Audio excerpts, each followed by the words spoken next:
হরে কৃষ্ণ। আজকে আমার পরম আরাধ্য গুরু মহারাজের চরণ যুগল মাথায় রাখছি। সকলার শিক্ষা গুরু পরম গুরু শ্রীল প্রভুপাদের চরণ যুগল মাথায় রাখছি। অনন্ত বৈষ্ণববৃন্দ যারা আছেন সকলার চরণ মাথায় রেখে আজকে একটা বিশেষ দিকে আলোচনা করব। বস্তুত দেখেছি দীর্ঘ সময় আলোচনা করলে মানুষ তা শুনতে চায় না, এবং গভীরে গেলেও ভক্তরা তা শুনতে চায় না। আমরা আজকে সমস্ত শাস্ত্রের আলোকেই সহজভাবে অল্প সময়ের মধ্যে শ্রীরাধি মহাশয়ের গুপ্ত রহস্য সম্পর্কে বলবো। সেখানে নিত্যানন্দের অকারণ কৃপা ও রঘুনাথ দাসের মুক্তির ইতিহাস বলবো। আপনারা কৃপা করে দীর্ঘ সময় শুনবেন। হরে কৃষ্ণ। সাধু বৈষ্ণববৃন্দ, আজ আমরা এমন একটি লীলার আলোচনা করব যা শুধু একটি উৎসব নয়, এটি হলো ভক্তি লাভের গুপ্ত দরজা।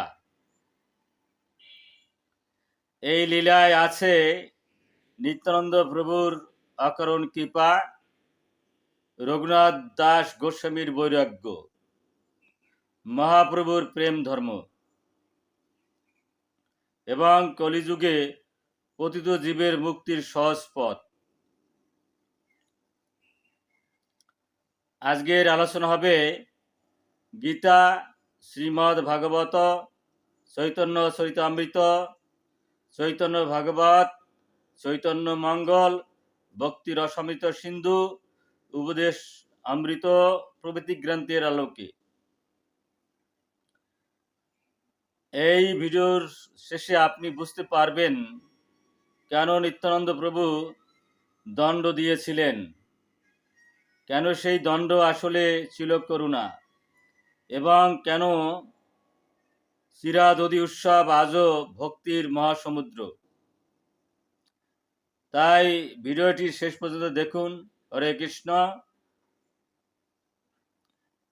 আগে আমরা জানব সংক্ষেপে রঘুনাথ দাস কে ছিলেন। রঘুনাথ দাস গোস্বামী ছিলেন সরগ গোস্বামীদের অন্যতম অত্যন্ত ধনী জমিদার পরিবারের সন্তান। তার পিতা কাকা জ্যাঠা ছিলেন অগাধ সম্পদের অধিকারী, কিন্তু আশ্চর্যের বিষয়, যেখানে মানুষ ধনের জন্য পাগল, সেখানে রঘুনাথ দাস সবকিছু তুচ্ছ ভাবতেন। এখানে আমরা সংক্ষেপে ভাগবতের একটা উদ্ধৃতি দিতে পারি, লব্ধা সুদুর্লভম ইদম বহু সম্ভবান। মানব জন্ম অত্যন্ত দুর্লভ, এটা আপনারা জানি। ৮০ লক্ষ জন্মের পরে এই মানব জন্ম আমরা পাই। ২০ লক্ষ বার আমাদের গাছ হতে হয়, ৯ লক্ষ বার আমাদের জলজ প্রাণী হতে হয়, ১১ লক্ষ বার আমাদের কীট হতে হয়, ১০ লক্ষ বার পক্ষী হতে হয়, ৩০ লক্ষ বার পশু হতে হয়, তারপর মানব জীবন। এই জন্ম পেয়ে যদি আমরা গীতা ভাগবত না শুনি, সেদিন আত্মঘাতী কাজ। তিনি বুঝেছিলেন ধন, ভোগ, প্রতিপত্তি সব ক্ষণস্থায়ী। এটাই সত্য, কিন্তু আমরা সত্য জিনিসটাই বুঝি না অনেক সময়। গীতায় ভগবান বলেছেন অন্তবন্ত ইমে দেহা, এই দেহ নশ্বর, অর্থাৎ এই দেহ আমাদের রেখে যেতে হবে। এখানে দেব সঙ্গীতম অপিয়ন্তে কিটবিট ভস্য সঙ্গীতম, ভাগবত কি চমৎকার কথা বলছেন। তুমি দেবতা হও, ঋষি হও, আর মুনি হও, রাজা হও, বাদশাহ হয়, যাই হোক, তোমার মৃত্যু অনিবার্য। পুরী হেলে ছাই হয়ে যাবে, বাক্সে রেখে দিলে তুমি তোমার কীটে পরিণত হবে, বাগারে ফেলাইলে তোমাকে কুকুর বিড়ালে খাবে। অথচ সেই দেহের জন্য আমাদের কত অহংকার। রঘুনাথ দাসের অন্তরে সর্বদা জ্বলছিল কিভাবে মহাপুরুষ চরণ লাভ করবে। তিনি বহুবার গৃহত্যাগ করতে চেয়েছিলেন কিন্তু পারেননি, কারণ ভগবানের কৃপা ছাড়া কেউ মুক্ত হতে পারে না। এখানে আমরা চরম শিক্ষা দিয়েছেন আমাদের শ্রীমান মহাপ্রভু। মহাপ্রভু কি শিক্ষা এখানে দেখেন, এখানে উনি 3টা বৈরাগ্যের কথা বলছিলেন: মর্কট বৈরাগ্য, ফল্গু বৈরাগ্য এবং যুক্ত বৈরাগ্য। এবং মর্কট বৈরাগ্য মানে বাহিরে ভীষণ বৈরাগী, ঠিক বানরের মতো, আর ভিতরে ভোগ চিন্তা, এটা হলো মর্কট বৈরাগ্য। আর যুক্ত বৈরাগ্য সব কিছু ভগবান এবং ভগবানের জন্য। এবং ফল্গু বৈরাগ্য বাহিরে অনেক বিরাট বৈরাগ্য, কিন্তু ভিতরে ভোগের বাসনা যায়নি। একবার রঘুনাথ দাস মহাপ্রভুর কাছে পালিয়ে গেলেন। তখন মহাপ্রভু তাকে বললেন, স্থির হও, ঘরে যাও, না হও বাতুল, ক্রমে ক্রমে পায় লোক ভব সিন্ধুকুল। অর্থাৎ পাগলের মতো বাহ্যিক বৈরাগ্য করো না। আবার বললেন, মর্কট বৈরাগ্য না করো লোক দেখাইয়া, যথাযোগ্য বিষয় ভঞ্জ অনাসক্ত হইয়া। এখানে আমাদের সমাজের পিতা মাতা, আত্মীয় স্বজন, সমাজ, সবার প্রতি আমাদের দায়িত্ব কর্তব্য আছে। এবং দায়িত্ব কর্তব্য যদি সম্পাদন না করে সন্ন্যাস নেওয়া হয়, তাহলে এখানে অনেক সময় বিঘ্ন ঘটে। এই জন্যই ভগবান চৈতন্যদেব কথাটা বলছেন।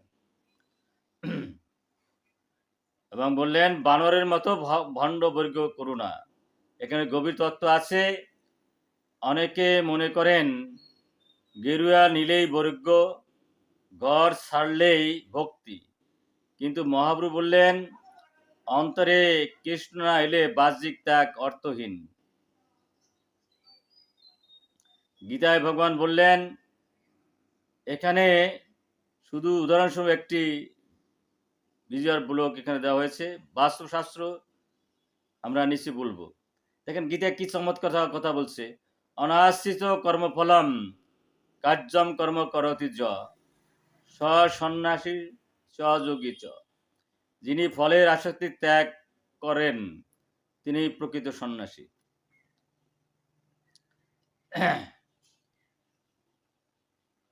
আমরা এবার একটু পানিহাটির মহিমা বলি। একদিন সংবাদ এলো নিত্যানন্দ প্রভু পানিহাটিতে এসেছেন। পানিহাটি গঙ্গার তীরে এক অপূর্ব পবিত্র স্থান। আমার সৌভাগ্য ছিল সেখানে যাওয়ার কয়েকবার। রঘুনাথ দাস সেখানে গেলেন, দূর থেকে প্রণাম করলেন, কিন্তু নিত্যানন্দ প্রভু হাসতে হাসতে বললেন, চোরা, দূরে দূরে থাকিস কেন? এটি সাধারণ কথা নয়। রঘুনাথ ছিলেন প্রেমচোর। তিনি গোপনে মহাপ্রভুর কৃপা নিতে চাইছিলেন। তখন নিত্যানন্দ প্রভু বললেন, আজ তোকে দণ্ড দেব। আসলে গুরুতত্ত্ব হচ্ছে নিত্যানন্দ প্রভু তার কৃপা নেওয়ার আগেই যদি আমরা ভগবান চৈতন্য দেবের অথবা কৃষ্ণের কৃপা নিতে চাই, সেটা ক্রম চুরি করার মতোই হবে। কিন্তু সেই দণ্ড কি? সব ভক্তকে চিরাদধি ভোজন করাও। আয় যে দণ্ড মানুষকে কৃষ্ণপ্রেম দেয়, সেই দণ্ড কি আসলে দণ্ড? না, এটি করুণা।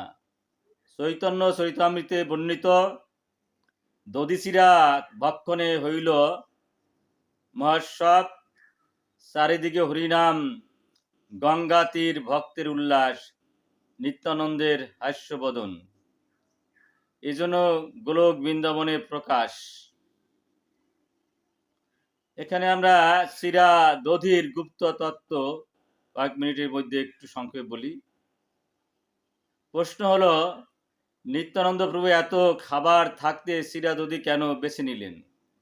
এর মধ্যে গভীর রহস্য আছে। চিরা মানে চূর্ণ অহংকার, দধি মানে শীতলতা। কি সুন্দর! অর্থাৎ যতক্ষণ অহংকার চূর্ণ না হবে, ততক্ষণ হৃদয় শীতল হবে না। ভক্তির মূল হলো দৈন্য। চৈতন্য বলেছেন, তিনা তবি শুনিস না, তর রবি সহিষ্ণু না। নিজকে তুচ্ছ ভাবতে হবে এবং গাছ কেটে নিলে পরে গাছের যদি একটা ডালও থাকে, সে কিন্তু কখনো বলে না আমি ছায়া দেব না, কার্বন ডাইঅক্সাইড নেব না, অক্সিজেন দেব না। তদ্রূপ যদি আমরা বৈষ্ণব হতে চাই, যত অত্যাচারিত হই, যত অপমান আমাদের জীবনে আসে, যত তুচ্ছ তাচ্ছল্য আমাদের জীবনে আসে, সব উপেক্ষা করে জগতের কল্যাণের জন্য এই কৃষ্ণ ভক্তি প্রচার করে যেতে হবে। রঘুনাথ দাস সেই বিনয় লাভ করেছিলেন, তাই তিনি পরে হলেন বৈরাগ্যের আচার্য। ভাবা যায় না তার বৈরাগ্য, দিনের পর দিন কিছুই খেতেন না, সামান্য একটু মাঠা খেতেন। ভাবা যায় না এত বড় ধনীর সন্তান হওয়ার পরও। এখানে দেখুন কি সুন্দর মহাপ্রভুর সেবক রূপে ভগবান নিত্যানন্দ প্রভু কি সুন্দর কৃপা করলেন, অকারণ কৃপা। গৌরাঙ্গ মহাপ্রভুর কৃপা পেতে হলে প্রথমে নিত্যানন্দের কৃপা দরকার, কারণ নিত্যানন্দ হলেন আদিগুরু। চৈতন্য ভাগবতে বলা হয়েছে, নিতাই না মানিলে হইবে সর্বনাশ। অর্থাৎ আমরা যদি কৃষ্ণ প্রেম পেতে চাই, আমাদের জীবন সার্থক করতে চাই, অবশ্যই আমাদের নিতাই কৃপা নিতে হবে। অনেকের সরাসরি কৃষ্ণকে পেতে চান, কিন্তু গুরুতত্ত্ব বাদ দিয়ে কৃষ্ণ লাভ অসম্ভব। শ্রীমদ্ ভাগবত বলে, যস্য প্রসাদাৎ ভগবত প্রসাদ। গুরুর কৃপায় ভগবানের কৃপা। রঘুনাথ দাসও আগে মহাপুরুর কাছে যেতে পারেননি, কিন্তু নিত্যানন্দের কৃপা পাওয়ার পর সব বাধা দূর হয়ে গেল। এবং আপনারা জানেন 20 লক্ষ টাকা তার বাবার বার্ষিক আয় ছিল সেই সময়। এবং অপ্সরা সেও সুন্দর স্ত্রী তার সাথে বিয়ে হয়েছিল। সব ছেড়ে কি করলেন, রঘুনাথ গৃহত্যাগ করলেন। শিরাদধি উৎসবের পর রঘুনাথ দাসের অন্তরে অসীম শক্তি এলো, এটা নিত্যানন্দ প্রভুর কৃপা। একদিন সুযোগ বুঝে তিনি গৃহত্যাগ করলেন। দেখুন এত বড় ধনীর ছেলে, না অর্থ, না দাস দাসী, না বাহন, কিছুই নিলেন না। প্রায় উপবাস অবস্থায় তিনি জগন্নাথপুরীতে পৌঁছালেন।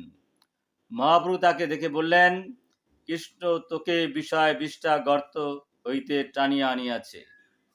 কি ভয়ঙ্কর উপমা! এই জড়জগতের ভোগকে মহাপ্রভু বললেন বিষ্ঠার গর্ত। যা সত্য সে কথাই বললেন, অথচ আমরা যশমান প্রতিষ্ঠা শুকরের বিষ্ঠা, এগুলো আমাদের খুব ভালো লাগে, কারণ আমরা হচ্ছে কুকুর সদৃশ্য জীব।